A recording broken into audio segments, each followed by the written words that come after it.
Karibuni kwenye kipindi chetu kwa ajili ya wadada wa Kitanzania wanaotafuta pa kuanzia. Hii ndio sehemu sahihi kabisa. Tunakufundisha maadili, tunakufundisha uchapakazi, nidhamu, na itakusaidia kufanikiwa kwenye kazi hizi na kazi nyingine baadaye utakapokuwa unaendelea na maisha yako. Kwa hiyo karibuni sana. Katikati yetu hapa tuna wadada wapya na wenyeji. Haya, twende tuanze na wenyeji. Tuanze na huyu mwenyeji zaidi. Rehema. Ndio. Ujambo? Sijambo, shikamo. Marahaba, hongera. Asante. Umemaliza mkataba wako? Ndio. Kwa hiyo ni superwoman, mpambanaji. Ndio. Hongera. Asante. Kazi ulipangiwa wapi?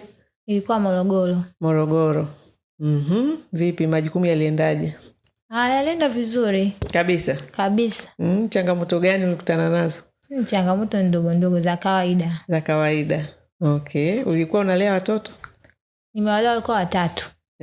Umri gani? Mmoja alikuwa darasa la 4 miaka 9, mwingine alikuwa darasa la 2. Na mwingine ndio alikuwa kadogo kwa hiyo mbaki nacho nyumbani. Okay. Ukapambana mpaka mwisho. Ndio. Nyumba ya watoto 3 sio mchezo. Umepambana. Na majukumu mengine ulikuwa unafanya? Kupika, usafi? Kwa sababu nilipofika nimkuta mwenzangu. Kwa hiyo aliondoka. Aliondoka baada ya kufika. Kwa hiyo kwa muda wote mwaka mzima umekaa peke yako? Awali alikuja mwingine. Mara nyingi wanakuwa wawili. Kwa hiyo ulikuwa watoto peke yake au watoto ni huyo mwingine au mnashirikiana kwenye kazi zote? Tunashirikiana kwenye kazi zote. Kwa watoto na majukumu mengine yote mnashirikiana. Okay. Haya, sawa. Dada Rehema, hongera. Asante. Vipi, umewasiliana na bosi wake?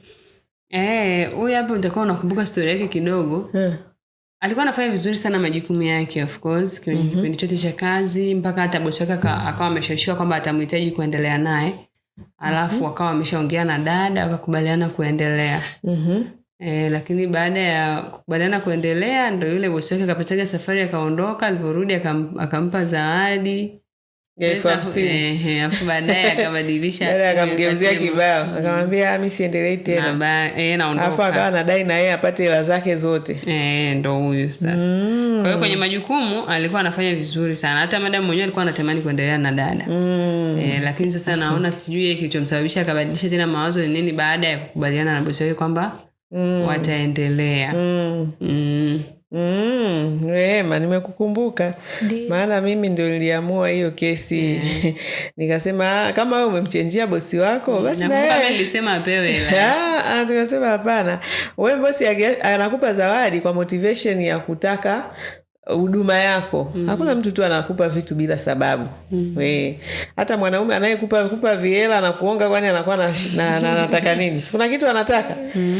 Kuona bosi wako ukiona anakupa mazawadi manini, unajua kuna kitu anataka. Yaani anabembeleza, labda ubaki naye, uendelee kufanya majukumu yake, na nyinyi mlikuwa mshaongea, ukamkubalia kwamba utaendelea. Kwa hiyo hakuona shida kukuletea zawadi. Sasa wewe tena amerudi unambadilikia kwamba mimi siendelei tena, lakini zawadi zake umechukua, alafu unataka kumdai full salary. Tukasema hapana. Tena kilichomuuma madam zaidi ni kwamba dada anajua situation kwamba madam alikuwa anaumwa sana. Kwa hiyo kipindi ambacho anaumwa alafu ndo akataka kuondoka na ndani hizo frustration pia zikamsababisha madam kabisa. Yani dada ambaye anafanya majukumu yake vizuri alafu ghafla tu akwambia anaondoka. Yani pain ni kubwa sana. Mimi naelewa waajiri na waelewa. Na ndio maana hata sisi tumewekea utaratibu kwamba useme mapema kama utaendelea na mkataba au kama unataka kuacha kazi. Pia umwambie bosi wako mapema ili apate time ya kujiandaa kutafuta mtu mwingine. Yani usimshtukize tu. Ni kitu yani kinawaumiza sana waajiri kwa sababu tayari wana mipangilio yao, wana kazi zao, wana biashara zao. Kwa hiyo uwezi tu kukurupuka. Ndio maana kwetu kwenye mradi wetu mtu anayekurupuka tu kutaka kuondoka, kuacha kazi au atoita asemi kama ataendelea aendelee. Yani huyo ni mtu ambaye kwetu sisi tunamwona sio hana utu. Si umeelewa dada Rehema? Ndio. Kwa hiyo nakumbuka na bosi wako ujue alikasirika akadai zawadi zake. Kaambia basi mpe, wewe si umebadilika na ikabadilika. Kairisha. Kwa hiyo ikabidi ukatwe ile hela aliyokuwa amekupa kama zawadi iwe sehemu ya mshahara wako. Ndio hivyo, huwezi wewe ukajifanya umebadilika alafu bosi wako utaki abadilike. Hapana, kwa kweli lazima tuwe fair. Mmesikia jamani wadada? Usitake wewe unataka kupokea tu kutoa utaki. Hicho kitu hakipo. Ukibadilika na bosi wako anabadilika. Ukiwa mwema na yeye anakuwa mwema. Ndio hivyo. Haya, mbona ni muda sasa toka alikuja tena nasema hiyo siku alipokuja tukuweza kufanya contest. Sio ni siku gani, kwa hiyo ikabidi tu rearrange sana. Naona leo ndo ameona amepata nafasi. Kazi ilikuwa Morogoro. Ndio. Sasa hivi uko Dar.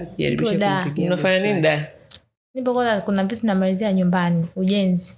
Kwa hiyo ulipata hela ya kujenga. Hongera. Nyumbani ni wapi? Naishi Banana. Banana. Kwa hiyo unajenga kule Banana? Ndio kule tulinunua kiwanja. Nani alinunua kiwanja? Mama ndo alinunua. Kwa hiyo wewe unasaidiana na mama kujenga. Ndio. Kwa hiyo kazi basi tena. Ushapata hela za kutosha kujenga. Nitaendelea. Nitaendelea. Okay. Mimi nakupongeza kwa sababu bosi wako kitendo cha kutaka kuendelea na wewe inaonekana ulifanya kazi vizuri. Hata muda nimemtafutia mwingine kwa sababu ilibidi afanye express booking. Akaniambia nitafutieni basi hata kama huyu anayeondoka jana. Alikuwa anajitahidi sajapokuwa ndio hivyo tu amekasirika kweli lakini baada akasema nitafutieni kama Rema. Alikuwa anajitahidi japokuwa ni traditional dada lakini unaona anavyopambana kwenye majukumu yake. Ndio hicho nimempongeza kwa sababu hakuna bosi ambaye atataka kuendelea na dada ambaye afanye kazi. Anampa stress yeye. Kwa hiyo inaonekana ulipambana. Naona apokei lakini. Apokei. Okay. Basi sawa kama apokei. Tulitaka bosi wako aseme maneno mawili matatu hapo. Na hasira sasa hivi zitakuwa zimeisha kwa angekupa feedback zake. Atakuwa hasira zimeisha. Huyo ulompa vipi? Anaendelea. Anafanya vizuri sana. Anafanya vizuri pia. Amekuwa na bahati tu mfululizo wa dada ambao ni wapambanaji. Wanafanya vizuri. Okay.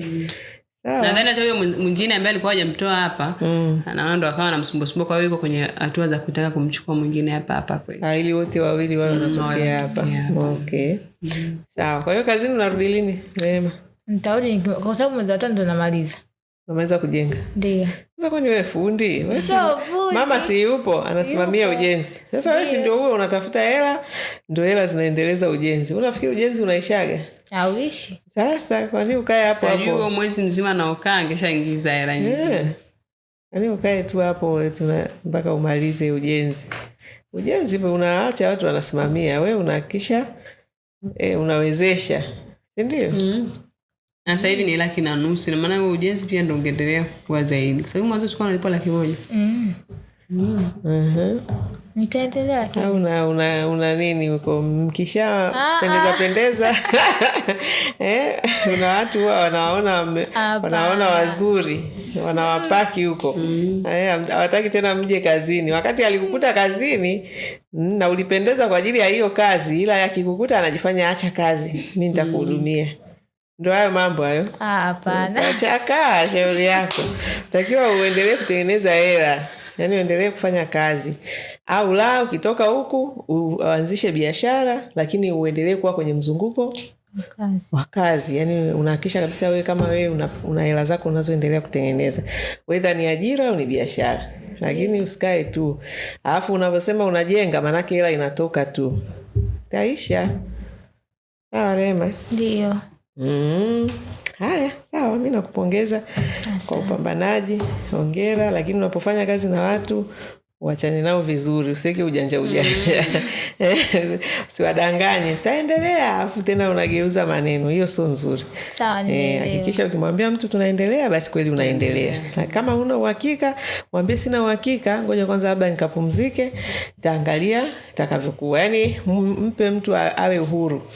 Lakini ukimwambia ukimwahidi afu hadi ya uongo ndio yale mambo yatakukuta. Haya, sawa. Kwa sababu bosi wake hatumpati basi. Kikubwa tu ni kwamba alifanya vizuri ndio maana bosi alitaka. Yaani hiyo ndio inatuonyesha kwamba alikuwa dada mzuri. Kwa mzuri sana. Haya. Sawa. Haya, hongera zako. Asante.